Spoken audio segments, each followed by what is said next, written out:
Hey guys, welcome to Programming Knowledge. In the previous video we saw how to create an independent function, right? So this add function right here, this is an independent function. What it means is it is not going to take any inputs and it is not going to return you anything. It just performs the task which it has to do when called, that's it.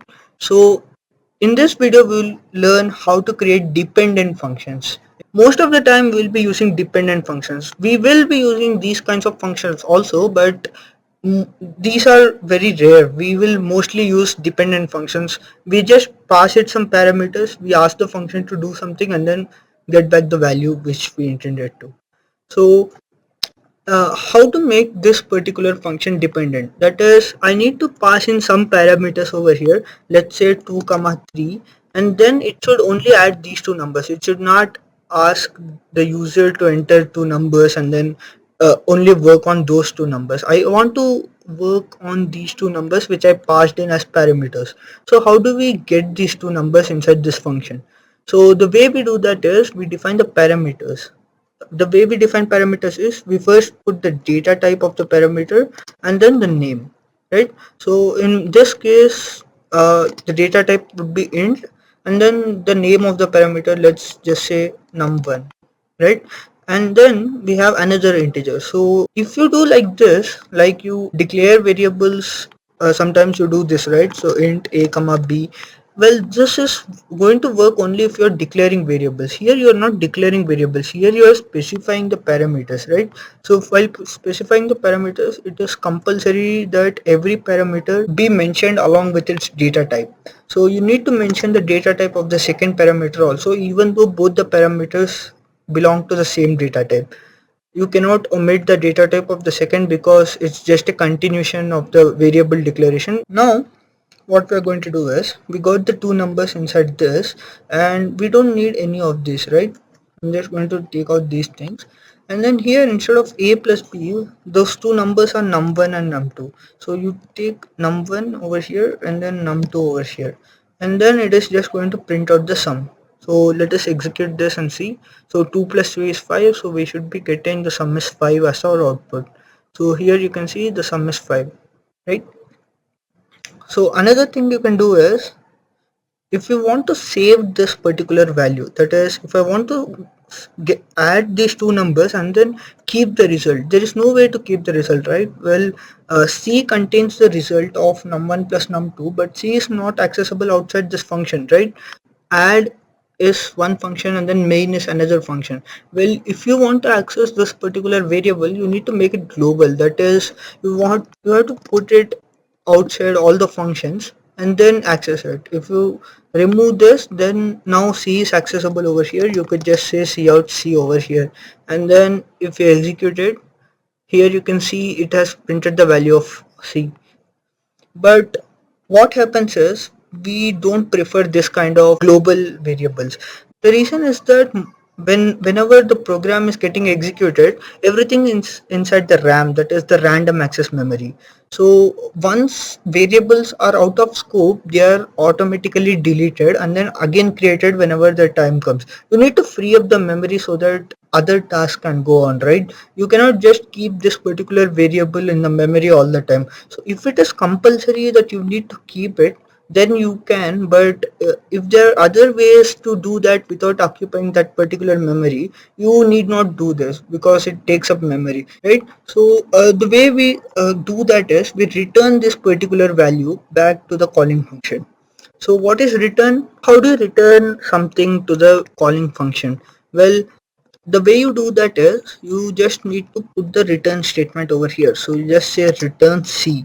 Now instead of creating a global variable like I did before, you don't have to actually create something and put it in the memory. Once you have executed it, you can just return that particular value over here. So that is the main objective of this add function, right? You need to take in two numbers, add it, and you're going to get one integer. You need to just return it. So if I say something like a equal to, or let's say sum equal to add 2 comma 3, what they expect is these two numbers are added and the sum is coming to this particular variable, that is sum, right?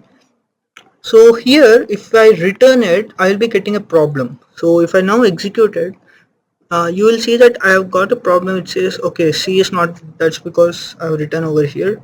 Now let's again run it. So here you can see that it says return statement with a value in a function containing void, right? Returning void.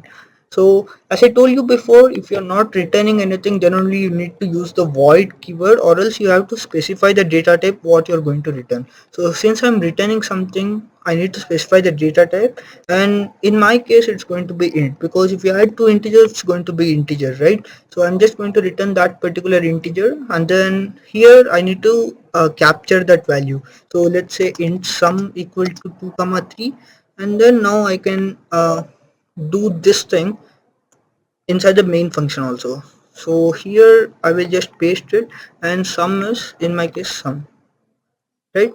Now if I execute it, we'll be getting the output as the sum is 5. So another thing is, what if we want to make one of the variable optional? So let's say I have another field also, let's say int num3.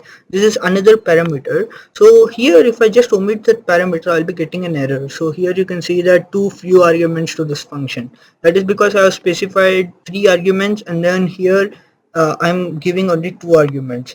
So what you need to do is, if you're having an optional variable, you can just put a default value over there. So for addition, if the default value is 0, if you add those three numbers, there's not going to be any difference, right? So if we just put 0 over here, and then I don't pass anything, so it will just do 6 plus 2. So let me just add the number over here also, so num3 also. So I'm just going to store c equal to num1 plus num2 plus num3, and then I'm going to return c.